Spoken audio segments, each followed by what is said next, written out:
साथियों, यहाँ पर उपस्थित सभी को जय भीम करते हुए आज चूंकि 26 नवंबर है और देश के अंदर पूरे देश में बड़ी धूमधाम के साथ 26 नवंबर का कार्यक्रम मनाया जा रहा है। 26 नवंबर क्या है?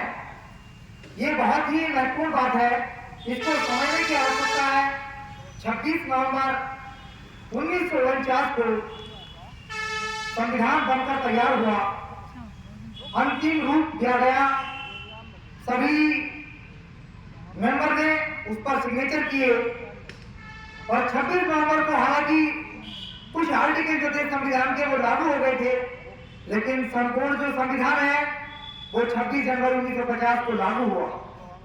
साथियों, संविधान को समझना है, अगर इस देश के संविधान को समझना है तो जो संविधान सभा की डिबेट हुई है 9 दिसंबर से संविधान सभा में संविधान की कार्रवाई शुरू हुई थी और 26 नवंबर 1949 तक लगातार चलती रही। साथियों, संविधान सभा की जो कार्रवाइयां हैं डे बाय डे जो कार्रवाई चली उसको जानना, उसको पढ़ना बहुत ही आवश्यक है, तभी हम संविधान को समझ पाएंगे। जो संविधान हमारे सामने है, आज जो संविधान देश के अंदर लागू है वो संविधान है जो संविधान सभा ने अपने प्रस्तावों में पास किया और पास करने के बाद जो मटेरियल तैयार किया गया डॉक्टर अम्बेडकर साहब के द्वारा, वो संविधान हमारे सामने है। और इस संविधान को बनाते समय 379 लोग मौजूद थे संविधान सभा के अंदर, ये सबको जानकारी होनी चाहिए। और इसमें क्या है, जो आज संविधान से यहाँ की गरीबी, यहाँ की भुखमरी, यहाँ की बेरोजगारी, यहाँ के लोग, यहाँ की किसानी, यहाँ का मजदूर, यहाँ की महिला बेबस है, मजबूर है। वो क्यों? क्योंकि साथियों, संविधान बनाने का जो कार्यक्रम था वो उन लोगों के हाथ में था जो लोग इस देश के सामंती लोग थे। मैं आज बताना चाहूंगा आप लोगों से कि संविधान सभा के अंदर लगभग 89 लोग वो लोग थे जिन लोगों की यहाँ पर देसी रियासतें थी। तो साथियों, मैं आपसे पूछना चाहता हूँ, मुझे आप बताइए कि क्या देसी रियासतों के मालिक ऐसा संविधान बनाने की हामी भरते जिस संविधान से उनकी जमीनें, उनकी रियासतें लुटती पिटती या उनकी जमीनें आम आदमी गरीबों में बांटी जाती? तो साथियों, आप समझ रहे होंगे मेरी बात को।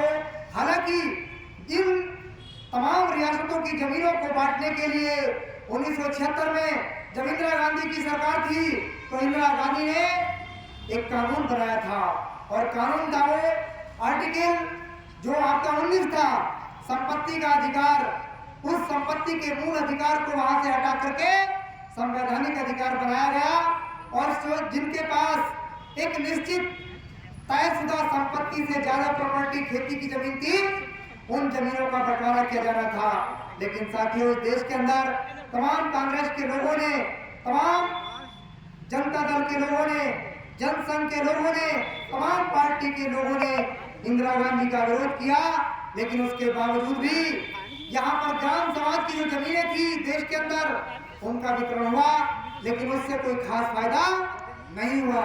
साथियों, 1976 में भूमि व्यवस्था समिति बनाई गई, लेकिन भूमि व्यवस्था समिति की रिपोर्ट देश के अंदर आज तक लागू नहीं की गई। तो साथियों, इसलिए आज भी इस देश का मजदूर बना हुआ है, इस देश का किसान आज भी पानी के लिए, बीजों के लिए, बिजली व्यवस्था के लिए, तमाम तरह के संसाधनों के लिए परेशान है।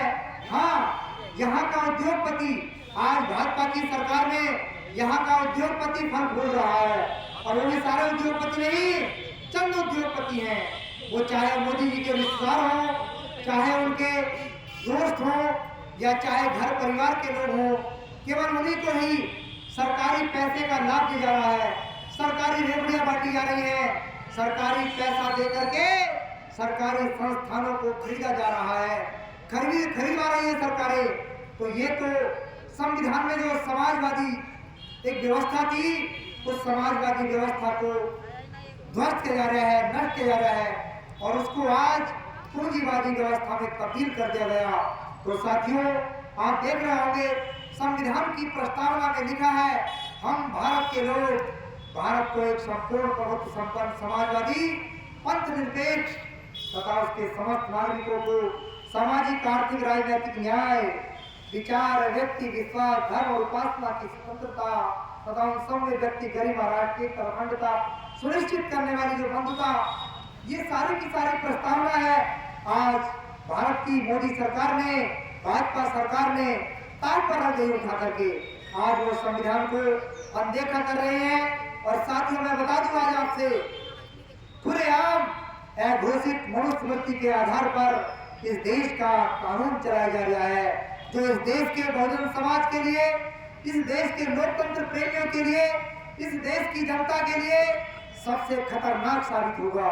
अभी बहुत खुश है लोग, जो भक्त हैं वो बहुत खुश है कि सरकार बहुत अच्छा कर रही है, लेकिन उनकी आने वाली पीढ़ियां जब इस लोकतंत्र से निपट करके राजतंत्र में प्रवेश करेंगी, और राजतंत्र में क्या क्या होता है, केवल आदेश होता है, पालन जनता करती है और पालन करने के साथ साथ जनता को विरोध करने का कोई अधिकार नहीं होता।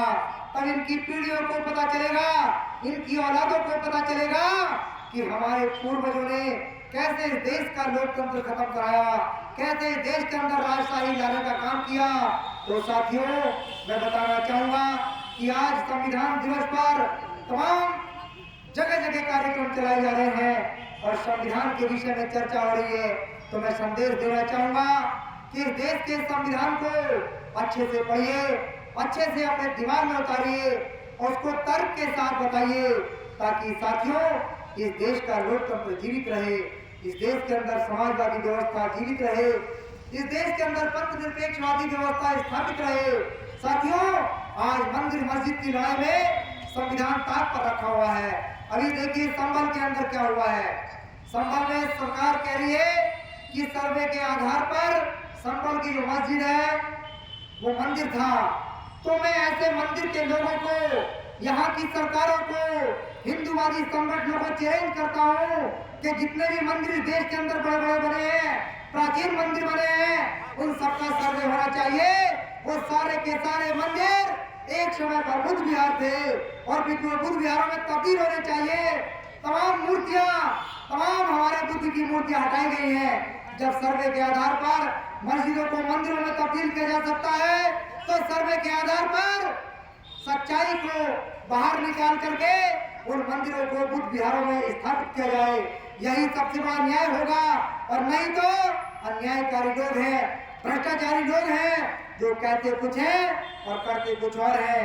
तो साथियों, इस बात को आगे बढ़ाते हुए और भी अभी तमाम काम लगे हुए हैं और संचालक महोदय ने तो मुझे आदेश दिया है कि कम से कम समय में अपनी बात रखी जाए। साथियों, कुछ ही बस मिनटों में मैं अपनी बात समाप्त करता हूँ। जिस तरह से आज देश के अंदर भाजपा आरएसएस तमाम हिंदूवादी संगठन इस देश में हिंदू और मुस्लिम का एचएम करके पूरा तांडव मचा रहा है। क्या इस देश में मुस्लिम नहीं रहता था? क्या इस देश में हिंदू नहीं रहता था? क्या इस देश के अंदर दलित पिछड़े नहीं रहते थे? सब रहते थे। लेकिन साथियों, समझना होगा, जिस समय पर देश की आजादी के लिए लड़ाई लड़ी जा रही थी, उस समय भी एक ऐसा ग्रुप था देश के अंदर जो पाकिस्तान का निर्माण करना चाहता था, जो हिंदू मुस्लिम के आधार पर 1947 में पाकिस्तान का निर्माण करा करके ही दम लिया। आज वही ग्रुप हिंदू मुस्लिम का फिर से राग आप रहा है और ये देश की अखंडता के लिए सबसे बड़ा खतरा होगा। तो साथियों, ऐसे लोगों के लिए जो हिंदू मुस्लिम का जहर बोल रहे हैं, उनके लिए मैं कहना चाहूंगा, सहमा सा है वतन, सहमा सा है वतन कि कुछ लोग खून मांगते हैं। सहमा सा है वतन कि कुछ लोग खून मांगते हैं और जिनके पुरख होने की फिरंगियों की मुखरी आज वो हमसे हमारे भारतीय होने का सबूत मांगते हैं। साथियों, ये दुख की बात है, ये बड़े कष्ट की बात है। ऐसे लोगों को नेस्तनाबूद किया जाएगा। धन्यवाद। जय भीम। नमो बुद्धाय।